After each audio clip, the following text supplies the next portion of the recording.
السلام عليكم ورحمة الله تعالى وبركاته. مرحبا بكم مع فيديو جديد.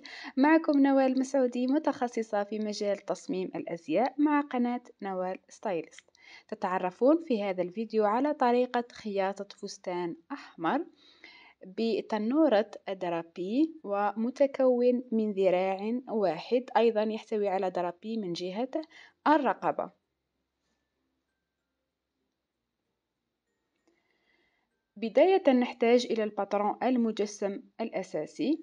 أنا استعملت هنا الباترون الإيطالي، لكم الحرية في استعمال أي باترون أساسي مجسم تريدونه سواء كان فرنسي أو إيطالي، يعني راح نتلقاو نفس العملية من حيث التحويلات وسوف نجد أيضا نفس النتيجة.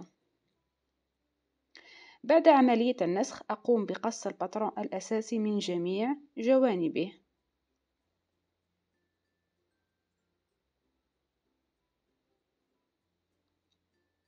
نقوم بتعيين طول الكرسي من الجهة العلوية برسم خط مستقيم على بعد 20 سنتيم من نقطة الالتقاء بين الرقبة والكتف، وتبقى اختيارية هذه المسافة حسب الرغبة.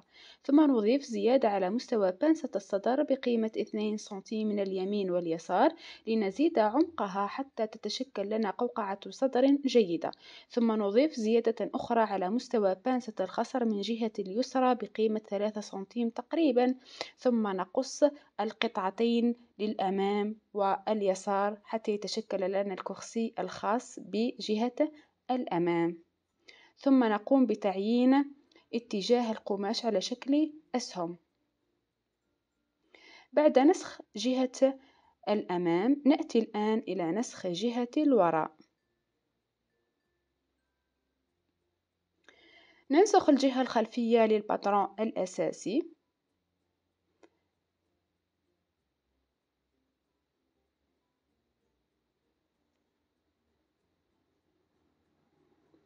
ونتأكد أن قياس الجنب للأمام يساوي قياس الجنب للوراء. ثم نرسم الجزء العلوي للكرسي بهبوط قيمة 4 سنتيم من جهة الوسط ابتداء من خط الصدر، ثم نعمل إسقاط لبانسة الخصر إلى الخط العلوي، ثم نقص القطعتين المتشكلتين لنا للوراء.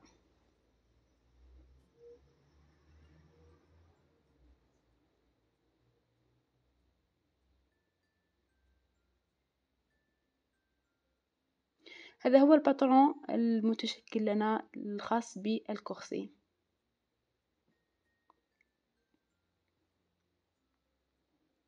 ننتقل للجهة السفلية للفستان، وهو عبارة عن تنورة درابي نشكلها عن طريق نسخ الباترون الأساسي للتنورة جهة اليمين وجهة اليسار. بما أن الورقة اللي عندي راهي ورقة صغيرة نوعا ما من حيث الحجم، أنا قمت بلصق ورقتين ثم أتيت بالباترون الأساسي كما قلت ونسخت جهة اليمين ثم جهة اليسار مع التأكد أنه سوف يتم نسخ البانسات بشكل جيد.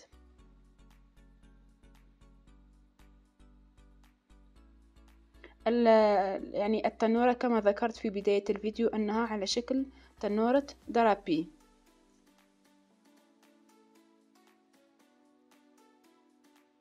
نرسم خطوط منحنية تبدأ من الجهة، يعني جهة اليمين لتصل إلى جهة اليسار، ولكن ملاحظة مهمة جدا، هذه الخطوط يجب أن تمر بنهاية البانسات من اليمين واليسار حتى نقوم أو نستطيع تفريغ البانسات بشكل صحيح عن طريق قص هذه الخطوط.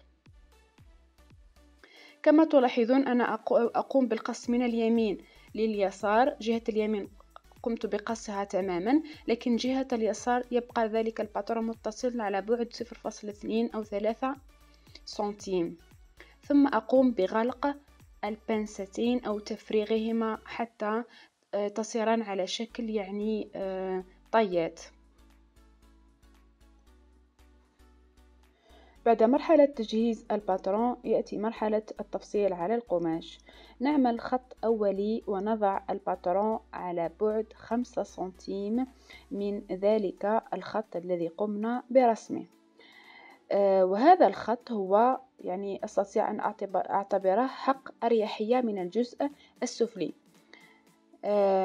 نقوم بوضع جميع الباترونات الخاص، يعني جميع الأجزاء من الأمام والوراء، مع ترك مسافة بين كل جزء وجزء حتى نقوم بقص حق خياطة القماش.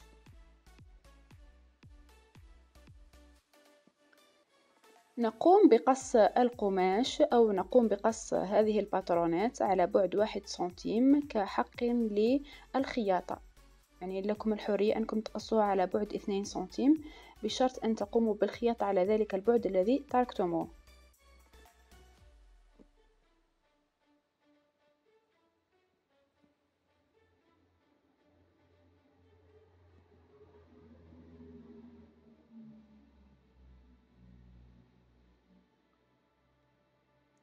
فقط من جهة الوراء القطعة المتبقية تركت حوالي 4 سنتيم من الجهة الخلفية كاحتراز لنا.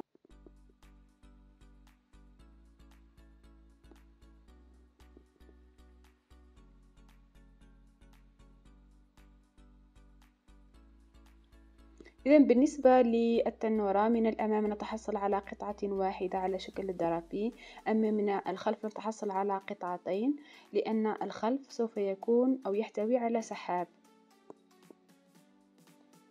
بعد عملية التفصيل نأتي إلى عملية الخياطة، بداية بالجزء العلوي وهو الكوخسي. الكوخسي راه يحتوي على البطانة، لأننا قمنا بطي القماش مسبقا على 4، ولهذا نتحصل على حق البطانة. إذا نقوم بخياطة قطع الكوخسي جنبا إلى جنب. نبدأ بجهة الأمام. جهة الأمام تحتوي على 3 قطع. انظروا إلى تشكل قوقعة الصدر.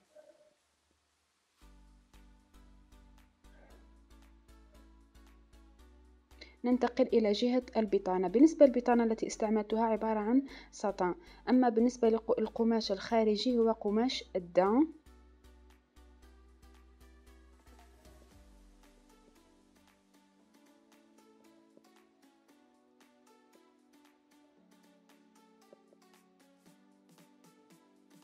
يعني راح نتحصلوا على نفس القطعة للبطانة تشبه القطعة الخارجية طبق الأصل. بعد خياطة الأمام ننتقل إلى الخلف.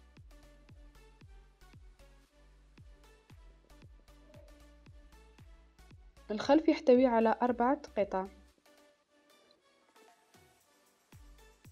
4 قطع من جهة القماش الخارجي و4 قطع من جهة البطانة. نقوم بخياطة هذه القطع. بالنسبة للوراء في المنتصف راه مفتوح، لأنه راح نعمل فيه خيوط أو سحاب كما تشاءون.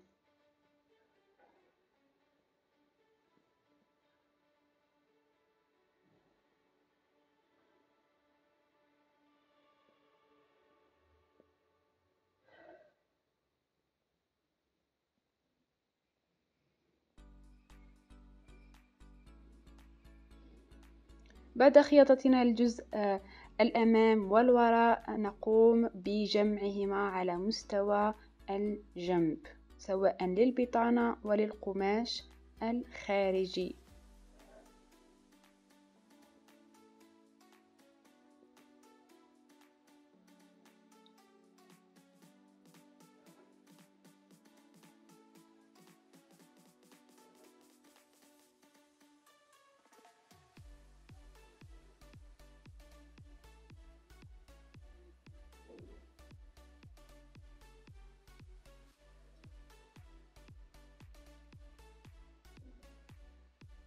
نأتي إلى مرحلة الكي. نقوم بكي الكوخسي من جهة الخياطة جيدا. بالنسبة لجهة الصدر التي تحتوي على قوقعة صدر نقوم بقص الجزء اللي فيه المنحنيات، هكذا الكوخسي راح يتحصل على أريحية ولا يحتوي على أي انكماشات فيه.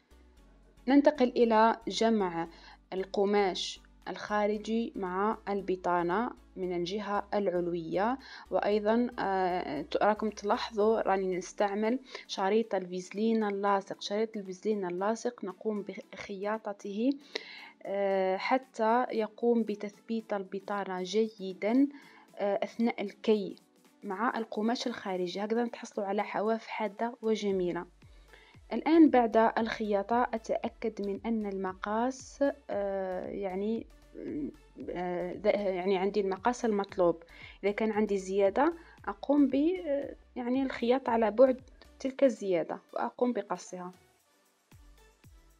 أتأكد ذلك مرارا وتكرارا سواء من جهة الخصر أو من جهة الصدر. فإذا رأيت أي زيادة ولا نقصان يعني يجب تعديل هذا الأمر.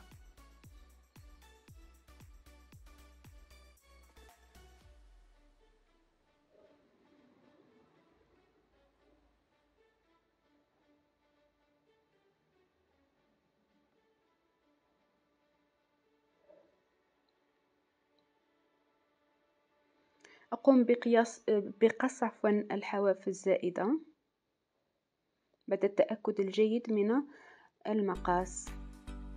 الآن أقوم بعملية كي للجزء العلوي للكرسي. تقريبا هنا خلصنا من عملية خياطة الجزء العلوي. الآن أقوم بعملية الكي من الجهة العلوية. هنا راني نتحصل على حواف حادة وجميلة خاصة بعد استعمالي لشريط الفازلين اللاصق من الجهة الداخلية، هكذا أن نتأكد أن البطانة يعني ما تتحركش. يأتي دور الجزء السفلي للتنورة، تنورة درابي. هنا بمساعدة المانكا وبحسب المسافات المخصصة للطيات ومع التأكد التام من تناسق الدرابي. هنا المانكا راهي تساعدنا في عمل هذه الطيات. أما لمن لم تتوفر لديه المانكا فقط يقوم بعمل تحديد للمسافات التي وضعها مسبقا حتى يسهل جمعها على شكل طيات. الشكل النهائي نقوم بنزع الدبابيس من المانكا لكن مع بقائها على مستوى القماش.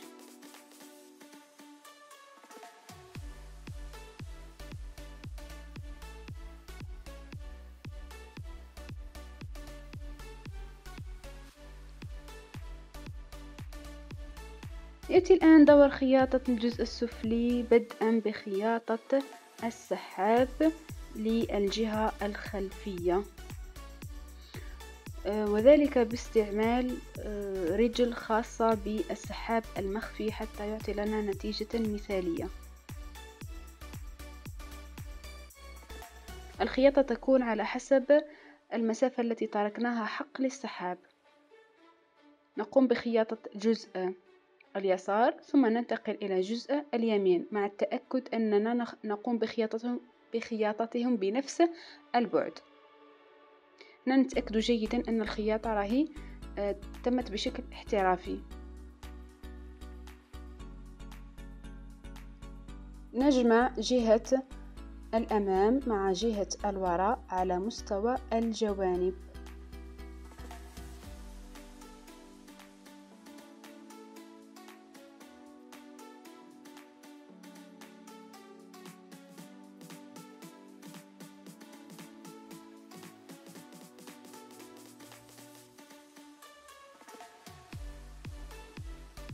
مع التأكد أن قياس الخصر سوف يكون مساويا لقياس الخصر للكرسي.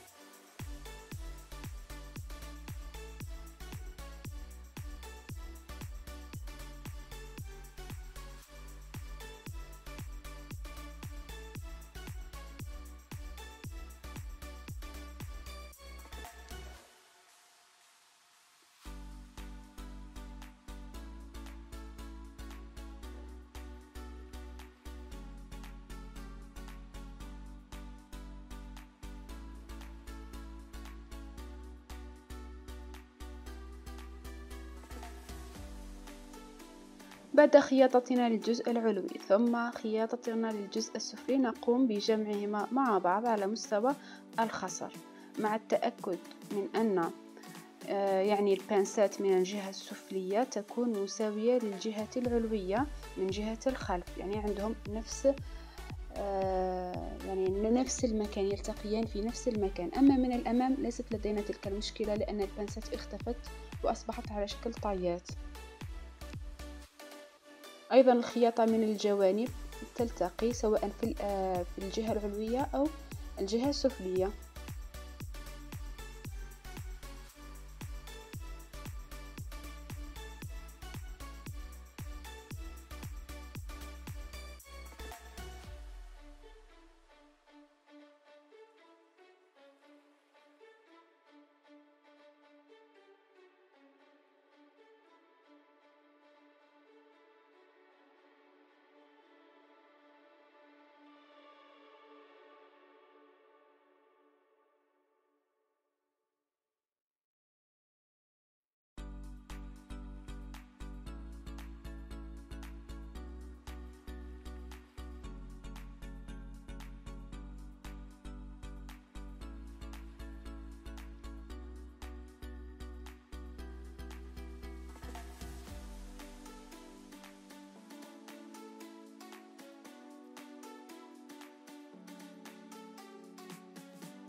في أثناء جمعنا يعني الجهة العلوية مع الجهة السفلية نبدأ بالقماش الخارجي أولا، ثم يأتي دور البطانة ثانيا.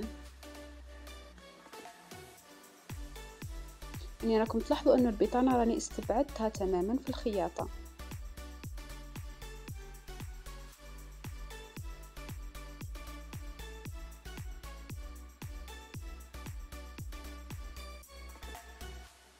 شكلي طولت في خياطة الخصر لأنه راه يحتوي على طيات، وراني نتأكد أنه راهم موضوعين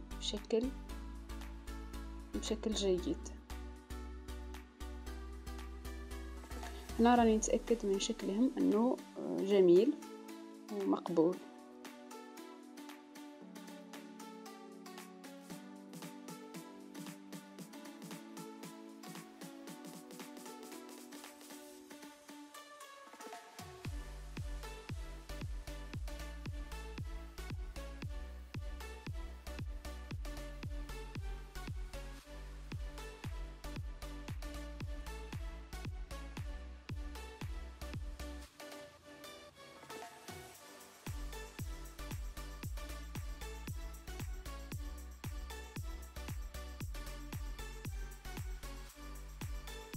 بعد خياطة القماش الخارجي مع القماش الخارجي الآن يأتي دور البطانة. البطانة راح ننظفوا بها الخياطة، يعني حتى احنا الفستان تاعنا من الجهة الداخلية لازم يكون نظيف، معناها راح نعكس الخياطة هنا راح تكون مقابلة الخياطة السابقة. هنا عملية خياطة البطانة تكون نوعا ما عملية صعيبة و يعني ما فيهاش أريحية، لكن النتيجة اللي نتحصلوا عليها نتيجة جميلة جدا. إذا شفتوا لا فينيسيون، أتيت بقطعة مستطيلة نضيفوها للجزء العلوي، تستطيعون إضافتها مسبقا أو عند انتهاء الفستان.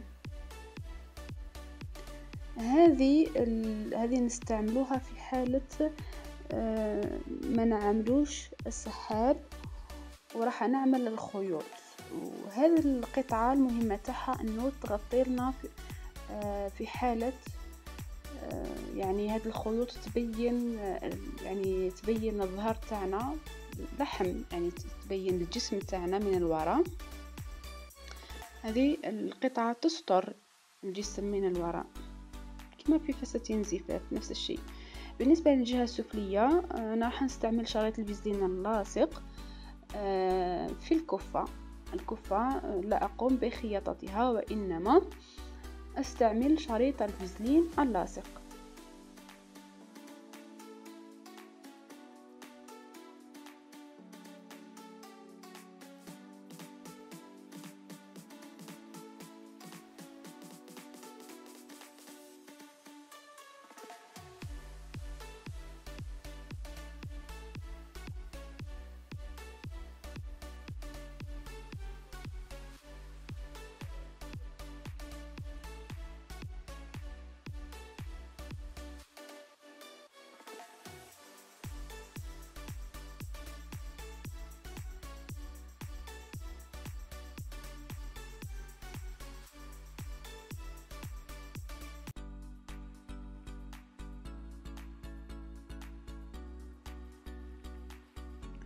وأخيرا يأتي مرحلة وضع خيوط الكوخسي من الجهة الوراء. أقوم باستعمال جهاز يثقب، أضع ثقب من جهة الوراء. هذه الثقب تكون على بعد 2 سنتيم، كل ثقبة تكون على بعد 2 سنتيم من الثقبة السابقة.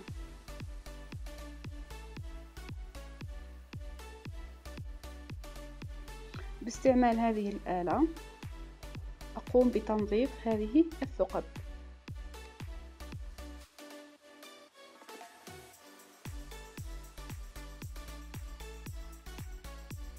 هكذا نجهز خيوط الكوخسي.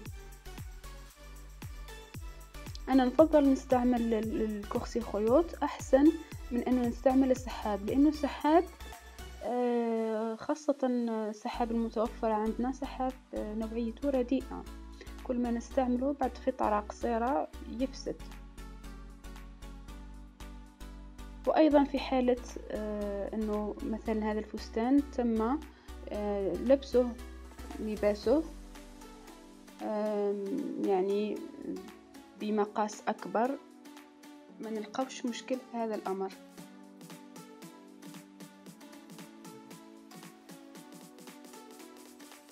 بالنسبة للذراع سوف يتوفر شرحه وطريقة تفصيله في فيديو أضعه في صندوق الوصف. قمت بتزيين الفستان من جهة الرقبة ومن جهة الذراع ومن الجهة السفلية.